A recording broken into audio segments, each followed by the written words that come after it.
Ma'am சொல்லுமா. Patient பேர் தீர்த்தகிரிங்க ma'am. ஆந்திராவிலேருந்து கால் பண்ணியிருக்கிறாருங்க ma'am. அவருக்கு வயசு 48ங்க மேம். அவருக்கு 6 மாதத்துக்கு முன்னாடி வந்து படப்படப்பு இருக்குதுங்களா மேம். டிரைவ் பண்ணும் போது அந்த படப்படப்பு வந்துடுதுன்னு சொல்லியிருக்கிறாருங்க மேம். தூங்கி எழுந்திருக்கும் போது அந்த படப்படப்பு அதிகமாக இருக்குதுன்னு சொல்லியிருக்கிறாருங்க மேம். அதுக்கான மெடிசன்ஸ் அவர் சாப்பிட்றாருங்க மேம்.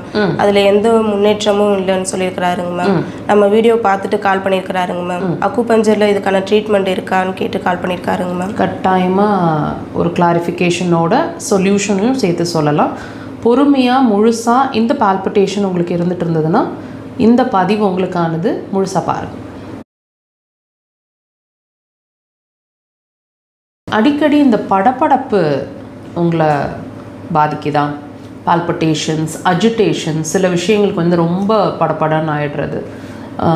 சட்டு இப்போ நார்மலாக இருக்கும்போது கொஞ்சம் ரிலாக்ஸ் பண்ணலான்னு படுக்கும்போது கூட ரொம்ப அஜிடேட்டடாக ஃபீல் பண்ணுறது, உங்கள் ஹார்ட் பீட் வந்து உங்களுக்கு அதிகமாக இருக்கிற மாதிரி ஃபீல் பண்ணுறது, இந்த மாதிரி நீங்கள் ஃபீல் பண்ணிகிட்ருக்கீங்க அடிக்கடி அப்படின்னா இப்போ நான் சொல்லக்கூடிய சிம்டம்ஸையும் சேர்த்து நீங்கள் வாட்ச் பண்ணலாம்.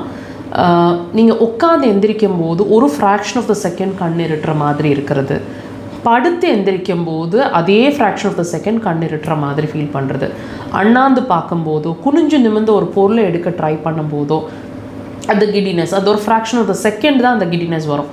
இந்த கிடினஸில், இந்த சுச்சுவேஷன்ஸில் ஏதாவது ஒரு சிரமம் உங்களுக்கு இருக்கும். அதாவது இந்த கிடினஸை ஃபேஸ் பண்ணுவீங்க. ஒன்று. ரெண்டாவது, இந்த பால்பிட்டேஷன், அஜிடேஷன்ஸ் எல்லாம் வரவங்க அடிக்கடி வந்து ஸ்வெட்டிங்ஸ் அதிகமாக இருக்கிற மாதிரி ஃபீல் பண்ணுவாங்க. குப்புன்னு வேர்த்துடும், தலை மட்டும் வேர்க்கும், உள்ளங்கைகளோ பாதங்கள், கால் பாதங்களோ நிறைய ஸ்வெட்டிங்ஸ் ஆகிற மாதிரி இருக்கும். அண்ட் ஒரு மாதிரி heaviness in your chest feel பண்ணுவீங்க. நடு போர்ஷன் வந்து ஹெவியாக இருக்கிற மாதிரி ஃபீல் பண்ணுவீங்க. அதே மாதிரி முதுகு பகுதியிலையும் ஹெவினஸ் ஃபீல் பண்ணுவீங்க. சில நேரங்களில் செஸ்ட் போர்ஷன்லேயோ, ஏகமாகவே செஸ்ட் போர்ஷன்லேயோ அல்லது முதுகு பகுதிகள்லேயோ கேஸ் பிடிக்கிற மாதிரி சுருக்குன்னு அங்கங்கே குத்துற மாதிரி இருக்கும். இந்த மாதிரி விஷயங்கள். அண்ட் பகல் நேரங்களில் அதிகமான கொட்டாவிகளை ஃபேஸ் பண்ணிகிட்டே இருப்பீங்க. ஞாபக மறதி இருக்கும். பாடியில் டெம்பரேச்சர் ஃப்ளக்சுவேஷன்ஸ், திடீர்னு குளிரும், வேர்க்கும், உள்காய்ச்சல் அடிக்கிற மாதிரி இருக்கும். காதோட முன்பகுதிகள், கழுத்தோட சைடில் எல்லாம் வந்து அடிக்கடி பிடிச்சுக்கிட்ட மாதிரி, ஸ்டிஃப்னஸ் மாதிரி ஃபீல் பண்ணுவீங்க.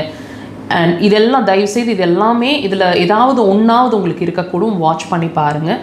இந்த பிரச்சனைக்கும் உங்களோட அஜிடேஷனுக்கும் சம்மந்தம் இருக்குது. அக்குபஞ்சரில் இருதய உறை அண்ட் வெப்ப மண்டல குழி, அதாவது triple warmer and pericardium 2 organ பாதிச்சுட்ருக்குன்றதுக்கான ஒரு சிம்டமாக நீங்கள் இதை எடுத்துக்கணும். அக்குபஞ்சரில் இதுக்கு சிறந்த தீர்வுக்கு ட்ரை பண்ணி பாருங்கள்.